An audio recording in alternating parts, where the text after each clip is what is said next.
Why has carbon dioxide been put in such a driver's seat in terms of this whole climate debate?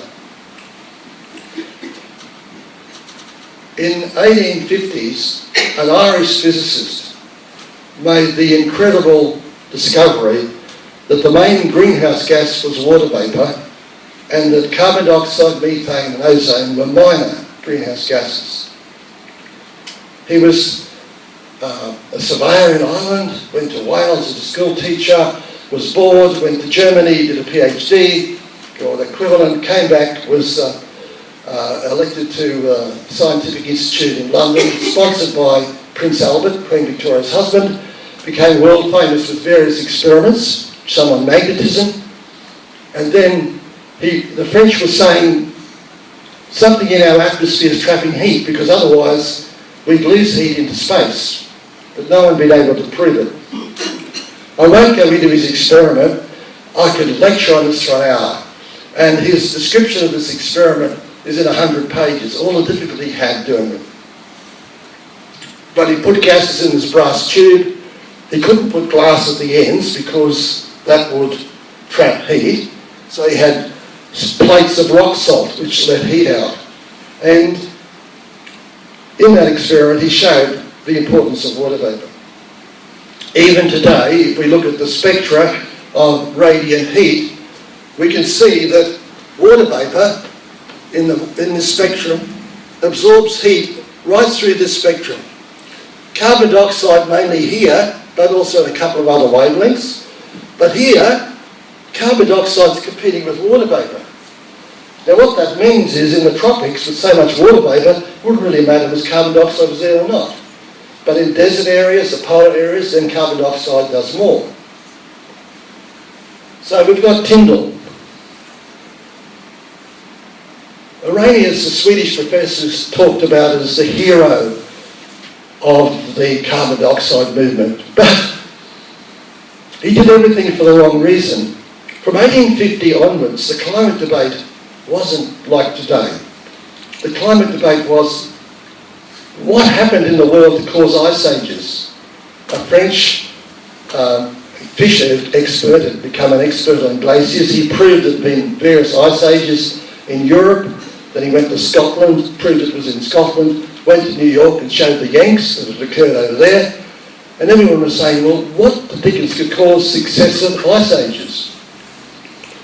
Arrhenius looked at it and said, well, wait a minute, there's a period back 400 million years ago when there was a lot of limestone caves formed. Limestone is precipitated from the sea. That couldn't get into the sea and the CO2 levels were very high. So maybe CO2 is the driver of climate. Now that was very, in one way, correct.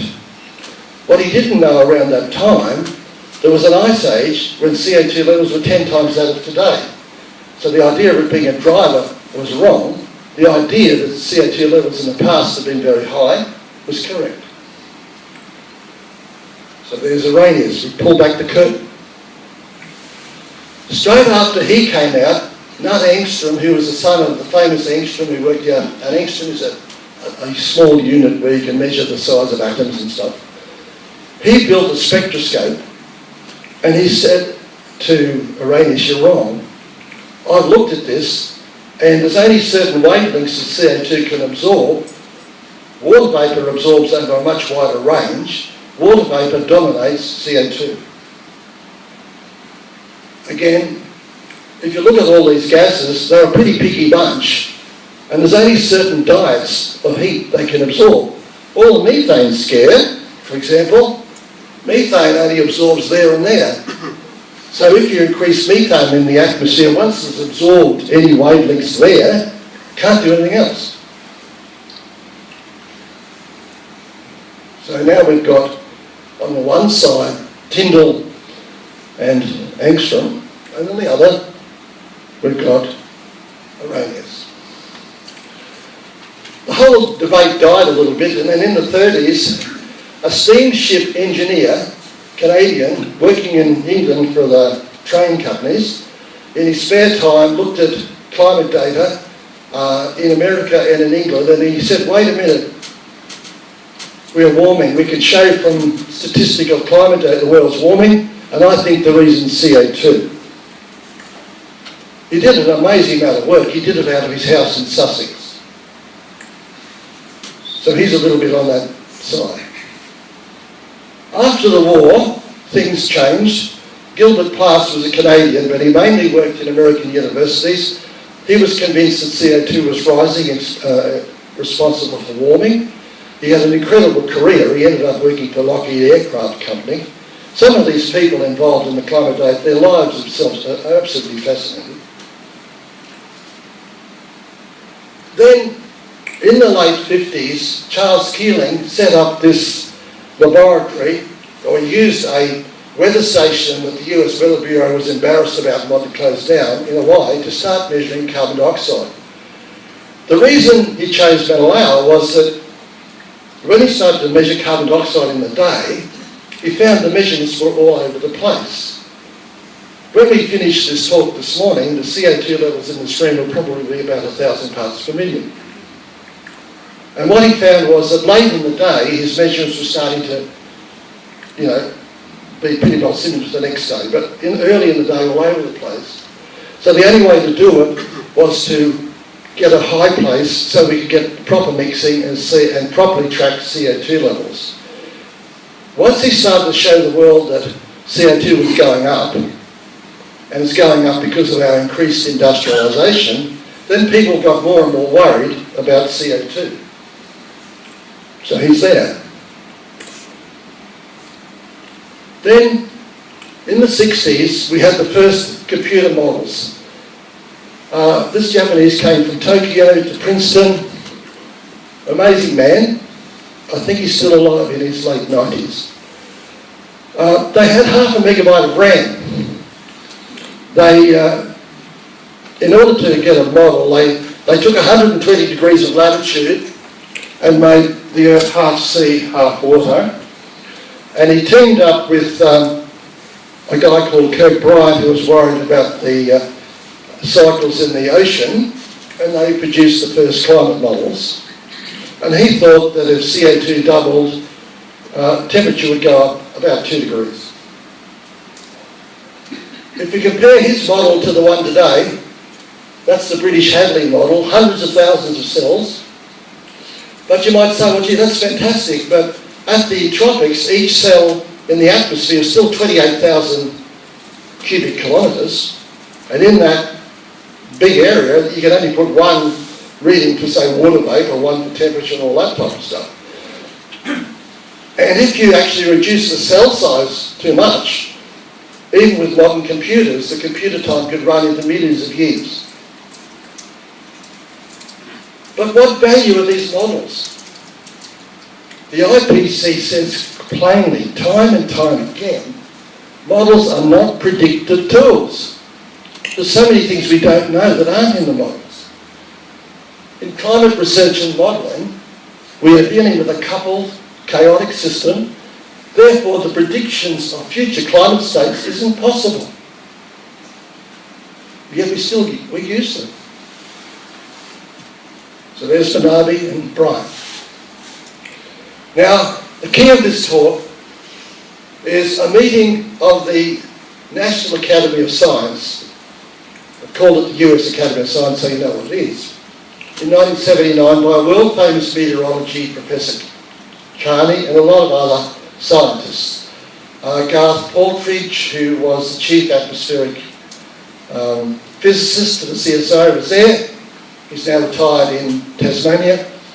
The meeting went for a week, and they were grappling with, can we come up with some index to tell the world what would happen if CO2 doubled? Their decision, we need this index to see what would happen if CO2 doubled. We'll use the latest computer models, and there weren't very many around then.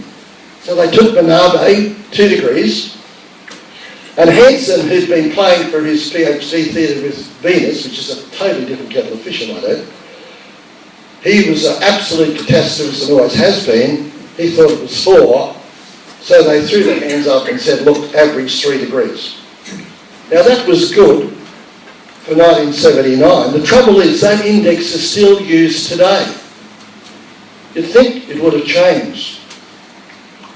The IPC got a little bit nervous in 2014 and they reduced the 2 degrees to 1.5, but it's still basically there and it's driving the climate models. Now this index is called the Equilibrium Climate Sensitivity Index. It works on CO2, 1 degree, water vapour, cloud cover, and then the albedo of the Earth is, as you warm the Earth, you presume there's less snow and ice, and so the Earth absorbs a bit more heat. So albedo has effect on rising temperatures if it reduces. So the result of this index is to triple the effect of CO2. So that water vapour, clouds, triple CO2.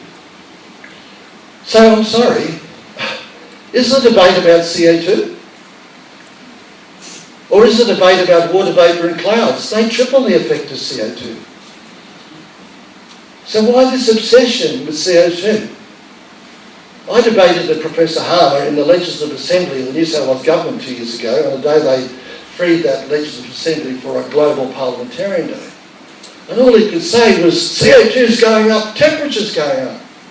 I said, now wait a minute, I'm not disagreeing with the physics of CO2. I'm worried whether you've got the physics of water vapour and clouds correct. Go back to the diagram. The influence of CO2, which I've stressed time and time again, of water vapour, is here. Look what it does. 90% of the greenhouse effect. And somehow we think that if we tinker with CO2, we're going to stop global warming. And we're spending billions to do it. And what about clouds? If you read any of the IPC documents in the technical volumes, and some of them are fantastic in what the material that is there, they will tell you clouds are the biggest problem in the climate debate. One of them says half scientists think that clouds are positive and half are negative. They're notoriously hard to predict, are very hard to work out what they do. Has albedo increased? Well, you think it might have, but we can't quite explain why the Arctic pack ice has been declining for the last 20 years. That's true. And if there's a very warm period, it could go. But while that's happening, the Antarctic pack ice has increased 8 billion square k's. More than compensating any change in the Arctic. So much for albedo. From 1975, carbon dioxide and temperature went up together. You can see it here. Model Land was happy. The temperature seemed to be, agreeing with the models. CO2 and temperature were hand in hand, step in step. And then we had, of course, the famous meeting in US Congress of James Hansen. On a day there was a heat wave in Washington predicting absolute catastrophe in global warming, the flooding of Manhattan, etc., etc., etc. And as Freeman Dyson said, who's one of the world's leading physicists and now retired, the person's really responsible for the overestimation of warming is James Hansen. He consistently exaggerates all the dangers. So our rogues gallery is expanding a bit. The IPC was formed in 1988 to grapple with global warming and come up with scenarios and mitigation scenarios. It is not a research body in its own right. So there's the IPC. Now the modelling continued, but you should know of some of these serious problems. This water vapour in the models predict there's so much water vapour in the tropics that there's a huge hotspot of water vapour between 5 and 10 kilometres up in the troposphere. And this water vapour absorbs heat because when it condenses it gives out heat, and the heat then is transported polewards, to the North Pole, South Pole. And that was, it was in all the early IPC documents. But look, there's the prediction on the left. 1 million radiosonde balloons that have gone up since 1980 in the tropics have never seen it. Professor Toll resigned from the IPC on the basis that if the hotspot isn't there, the models are crap and I'm out. We've seen already the switch between tide gauges and satellite, which really again shows up the models. The models are predicting acceleration. There's no acceleration of sea level. Sea level's going up. It is not accelerating. We need that new satellite system called GRASP. The IPC have admitted clouds are a problem. The largest uncertainty in climate science, their words, not mine. And remember, if we go back to this meeting of the Academy, this index is tripling the effect of CO2. And yet the IPC have no confidence in clouds. Climate model continues to run fast through computers.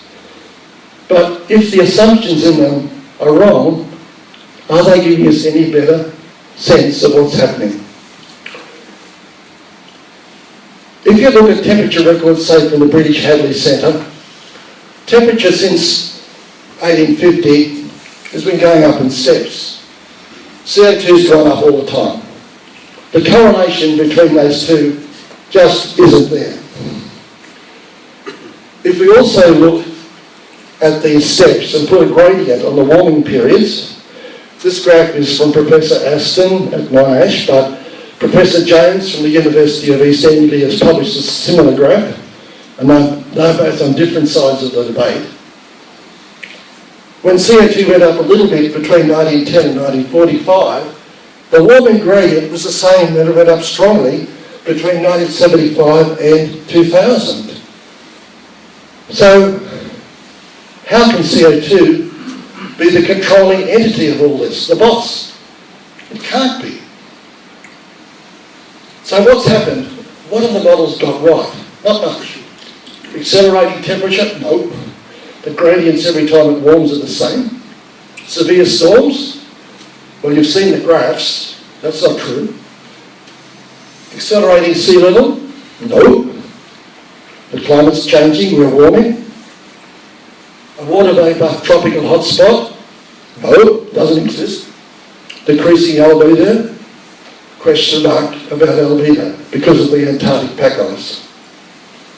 Model land has crashed, and it is pretty well recognised all over the world that there are severe problems. And if you read the technical reports in the latest IPC report on problems with the models, you will be amazed that they admit the difficulties in them, and yet each IPCC report has a summary statement. And that's what you hear about. You don't see the technical volumes. And the summary statements are written more by political scientists than anyone else.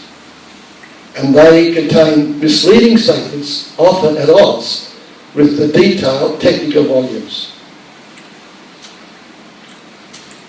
Here is an interesting graph. Here is 90 climate models. 90, everyone has a model now. China's got about 4.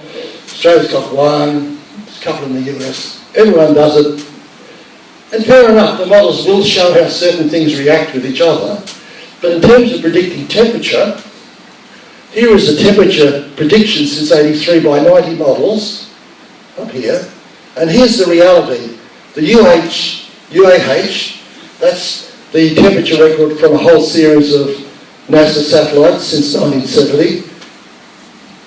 And also the HADCUD, which is the Hadley Centre in England, their surface data, that agrees with the satellite data on temperature. The models are all out. As I say for this talk, the climate models are running on steroids. And if you say to me, look, carbon dioxide must be the boss, everyone is saying it. Here is a graph of CO2 in the last 500 million years. where that yellow star is, there's an ice age with CO2 levels 10 times that of today. Around the 300 million mark, there's an ice age where CO2 levels are around today's, and this other mark around 180 million years, about 5 times today. And yet we're obsessed on CO2, and we seem to have forgotten that we're running everything on an index that's tripling the effect of CO2 and distorting the whole situation. By theorising that water vapour and clouds triple the warming effect of CO2, we've effectively put climate on steroids. So the final questions I ask you: is climate change really a matter of rising CO2 levels? Has the IPC been blinded by the sensitivity index? And is not the IPC at a dead end and lost in a maze? And finally, by putting climate on steroids, we've panicked. We're putting in all these wind farms and everything to save the world. $1.5 billion a year are going into companies, that overseas companies that have interest in these wind farms.